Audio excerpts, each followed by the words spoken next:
Alhamdulillah, asubuhi shawadia.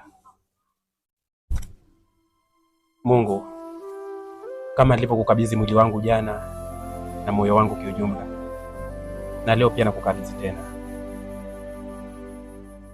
Najua kama jana nimeenda kutafuta, ila haikuwa riziki yangu. Nakukabidhi moyo wangu kwa mara nyingine, naenda tena kutafuta. Na kuomba Mungu wangu nilindie mke wangu kama utakaponilinda mimi kwenye safari yangu. Wacha niende zangu kazini.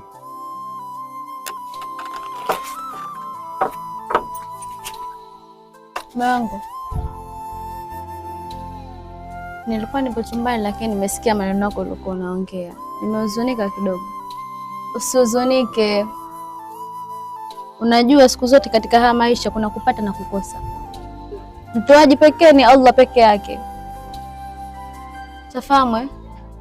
Unajua hichi tunachokipata sie kuna wengine hawakipati.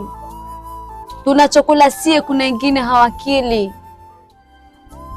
Ndio wengine nataka ufikirie kama hicho, kwa hiyo usihuzunike kama hivyo. Mimi siku zote nikiswali, nikiomba dua basi na kuombea mume wangu ufanikiwe katika safari yako, katika kazi yako unaenda kuifanya. Mume wangu, amini kwamba Mwenyezi Mungu kila uendapo yupo pamoja na wewe.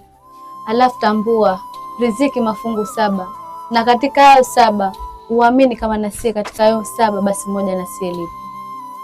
Kwa hiyo usihuzunike. Fahamu, usilie basi. Mke wangu,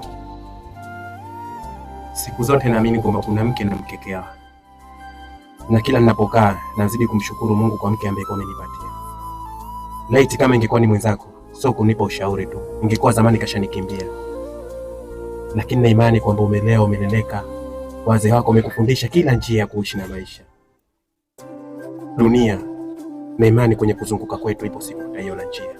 Amen, inshallah. Nakupenda sana mke wangu. Nakupenda pia mume wangu.